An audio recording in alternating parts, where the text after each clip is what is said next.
Bin Laden had been not only a symbol of terrorism, but a mass murderer who's had eluded justice for so long, and so many families who had been affected, I think, had given up hope. And for us to be able to definitively say, we got the man who caused thousands of deaths here in the United States was something that I think all of us were profoundly grateful to be a part of. Welcome back. This is the Legacy Times, bringing you in-depth explorations of history, current events, global finances, and foreign policy. In today's video, we delve into the origins, ideology, and evolution of the most infamous terrorist organization of the 21st century, Al-Qaeda. We'll uncover how this group emerged from the chaos of Cold War politics, transformed into a global terrorist network, and where it stands today. If you find this content informative, make sure to like this video and subscribe for more deep dives into the forces shaping our world. Now, let's begin. Al-Qaeda's story begins not in a cave in Afghanistan, but in the political fires of the Soviet-Afghan War, a conflict that lasted from 1979 to 1989. During this period, Afghanistan became the battleground of a Cold War proxy war. The United States, along with Pakistan, Saudi Arabia, and other allies, funneled billions of dollars into supporting Mujahideen fighters resisting the Soviet invasion. Among the thousands of foreign volunteers drawn to the war was a young, wealthy Saudi national named Osama bin Laden. Born in 1957 into a powerful construction dynasty close to the Saudi royal family, bin Laden saw the Soviet invasion as a jihad, a holy war in Arabic. Together with Abdul Azam, a radical Palestinian Islamic scholar, bin Laden helped coordinate the influx of Arab fighters into Afghanistan.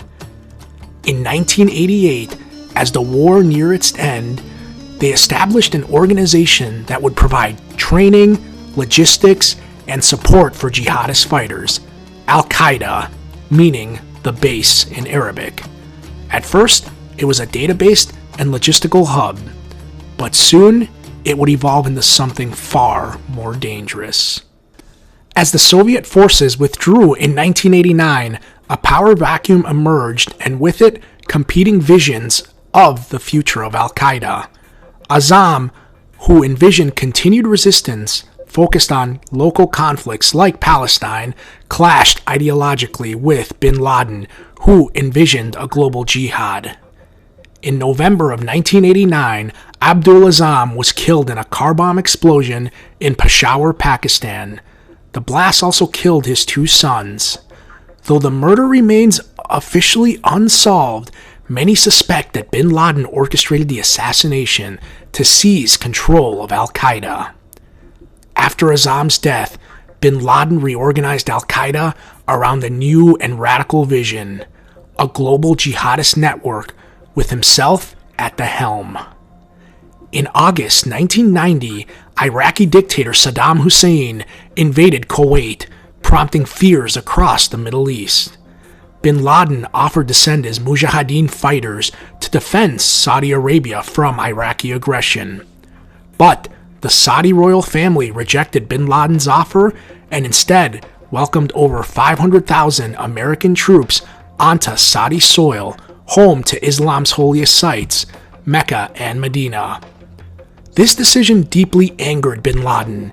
In his eyes, the stationing of U.S. troops in Saudi Arabia was an unforgivable violation of sacred land, a betrayal by the royal family, and an act of aggression by a foreign superpower. This was a turning point for Al-Qaeda. Bin Laden now saw America not just as an enemy of Islam and Allah, but as the primary imperialist force oppressing Muslims worldwide. Ironically, during the 1980s, the United States had indirectly supported many of the same Afghan fighters, including bin Laden's circle, in the name of fighting communism. The CIA's Operation Cyclone was one of the longest and most expensive covert operations in U.S. history, funneling arms and money to anti-Soviet groups through Pakistan's intelligence services. Though the US never directly funded bin Laden, the infrastructure that emerged from training camps, ideological schools, and the culture of global jihad would later be exploited by Al-Qaeda. When the Soviet Union collapsed in 1991, bin Laden interpreted the retreat as proof that holy warriors against global superpowers could succeed again. In 1992, under growing pressure, bin Laden was stripped of his Saudi citizenship and forced into exile. He moved Al-Qaeda's headquarters to Sudan, then under the Islamist regime of Omar al-Bashir. The Sudanese government welcomed bin Laden, who invested heavily in infrastructure and agricultural projects in exchange for sanctuary. From 1992 to 1996, Sudan became a haven for Al-Qaeda. Training camps were established and bin Laden formed links with radical groups from Egypt, Algeria, Somalia, Yemen, Chechnya, and Bosnia. Al-Qaeda morphed from a guerrilla group into a global terrorist syndicate, capable of planning attacks across continents. The United States began to take notice. Bin Laden's name started appearing in CIA intelligence reports, though the American public remained largely unaware. In 1996, Sudan, under US pressure, expelled bin Laden. He relocated to Afghanistan, where the Taliban had recently seized power. Now, under the Taliban's protection, bin Laden issued his first public fatwa, titled Declaration of War Against the Americans Occupying the Land of the Two Holy Places. In this document, bin Laden condemned Judaism, Christianity, and Western imperialism, accusing the United States and its allies of occupying Arab and Muslim lands, supporting corrupt regimes in the Middle East, enabling the oppression of Palestinians, and killing Muslims through sanctions and military action. This marked the first time bin Laden openly declared jihad against the United States, transforming Al-Qaeda into a declared enemy of the West. His rhetoric now had a clear goal: mobilize Muslims worldwide to wage holy war against America and its allies. Before the tragic events of 9/11, there were already ominous signs that Al-Qaeda had declared war on the United States and was willing to shed blood to make its point. The first major warning sign came in East Africa. On the morning of August 7th, 1998, two near simultaneous truck bomb explosions targeted American embassies in Nairobi, Kenya, and Dar es Salaam, Tanzania. In Nairobi, the bomb exploded outside the U.S. Embassy, leveling a nearby building and killing 213 people, most of them Kenyan civilians. Over 4,000 were injured. In Dar es Salaam, a second truck bomb killed 11 people and wounded over 80. The bombings were meticulously planned and carried out by Al-Qaeda operatives with support from local cells. The date of the attack was symbolic. It marked the 8th anniversary of U.S. troops arriving in Saudi Arabia during the Gulf War, a deployment that deeply enraged bin Laden. In the aftermath, President Bill Clinton ordered Operation Infinite Reach, cruise missile strikes against what were believed to be Al-Qaeda training camps in Afghanistan and a suspected chemical weapons facility in Sudan. But the strikes missed bin Laden by just a few hours. These attacks marked Al-Qaeda's first major attacks against American targets overseas and capitulated Osama bin Laden onto the global stage. The FBI placed him on its 10 most wanted fugitive list, and Al-Qaeda was designated as a terrorist organization by the US government. 2 years later, on October 12, 2000, Al-Qaeda struck again, and this time at sea. The USS Cole, a guided missile destroyer, had stopped in the port of Aden, Yemen to refuel. As the ship rested in the harbor, a small boat approached its port side. Inside the boat were two suicide bombers. Their vessel, packed with explosives, detonated on impact, tearing a massive hole in the ship's hull. The explosion left 17 U.S. sailors dead, over 30 were injured, and the hole on the USS Cole nearly sank the ship. With only a few months left in his second term, President Clinton takes no military action against bin Laden and Al-Qaeda.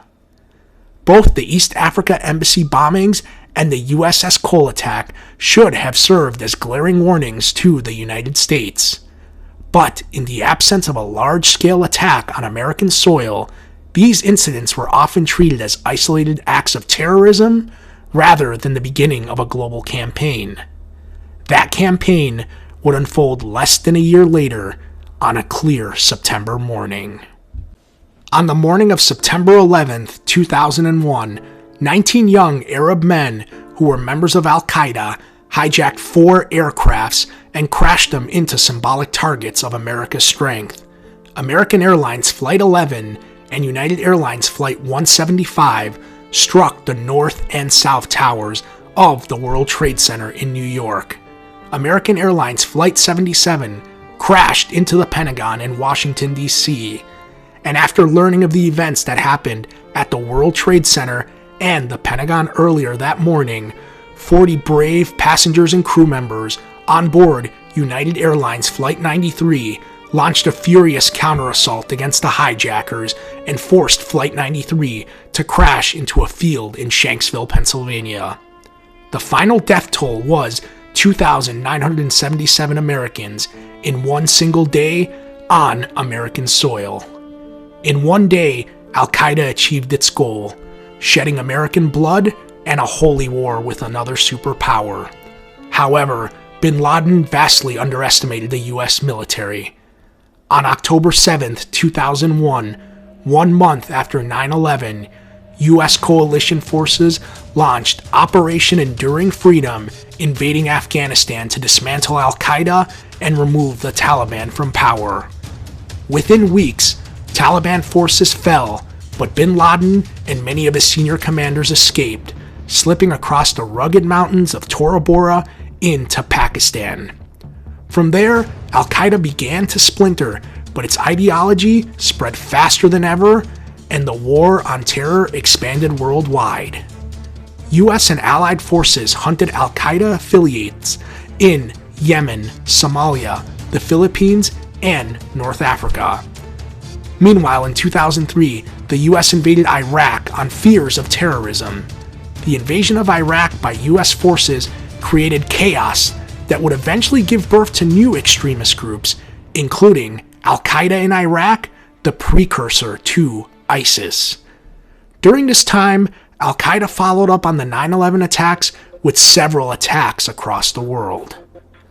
On March 11, 2004, 10 bombs detonated almost simultaneously on 4 commuter trains in Madrid. The initial blast killed 191 people and injured 1,800 during the morning rush hour. 1 year later, on July 7, 2005, in central London, Al-Qaeda terrorists detonated bombs on 3 underground trains and a double-decker bus. The blast kills the 4 terrorists and 52 people during London's morning rush hour. Osama bin Laden continued releasing video messages, taunting the West and calling for more attacks against America and its allies, but by the late 2000s, his influence was fading. Drone strikes, intelligence operations, and America's invasion of Afghanistan and Iraq had crippled Al-Qaeda's core leadership. Finally, on May 2, 2011, a team of U.S. Navy SEALs raided a compound in Abbottabad, Pakistan. In a covert operation known as Neptune Spear, they killed Osama bin Laden. For many, it marked the symbolic end of an era, but Al-Qaeda and its ideology would not die with its founder. Immediately after bin Laden's death, Ayman al-Zawahiri, Osama bin Laden's top lieutenant, became the leader of Al-Qaeda. In the years since bin Laden's death, Al-Qaeda has transformed from a centralized hierarchy into a loose network of regional franchises. Groups like Al-Qaeda in the Arabian Peninsula, Al-Shabaab in Somalia, and Al-Qaeda in the Islamic Maghreb continue to operate, often focusing on local insurgencies rather than global attacks. While ISIS, a brutal offshoot born from Al-Qaeda in Iraq, briefly overshadowed its predecessor during its rise in the mid-2010s, Al-Qaeda quietly rebuilt its networks, adopting a long-term strategy of survival over spectacle. In 2022, after decades on the run, Al-Qaeda leader Ayman al-Zawahiri was killed in a drone strike by U.S. forces in Kabul, Afghanistan. One of the last original members of Al-Qaeda's senior leadership was finally gone. Today, Al-Qaeda remains active across parts of Africa, the Middle East, and South Asia. Though weakened, its ideology still inspires individuals and movements worldwide. Its current de facto leader, Saif al-Adel, is believed to be hiding in Iran, according to counterterrorism officials. The story of Al-Qaeda is more than the story of one man or one group. It's a story of how war, ideology, and power can intertwine to create movements that outlive their creators. From the deserts of Afghanistan to the streets of New York and Washington, D.C., its impact reshaped global security, foreign policy, and the meaning of modern warfare. As history continues to unfold, the lessons of Al-Qaeda remind us that extremism does not emerge in a vacuum. It grows in the cracks of failed states, broken politics, and unhealed wounds. Thank you for watching this episode of The Legacy Times. If you found this video meaningful, please consider liking, subscribing, and sharing it with others. Stay informed, stay curious, be kind, and I'll see you next time.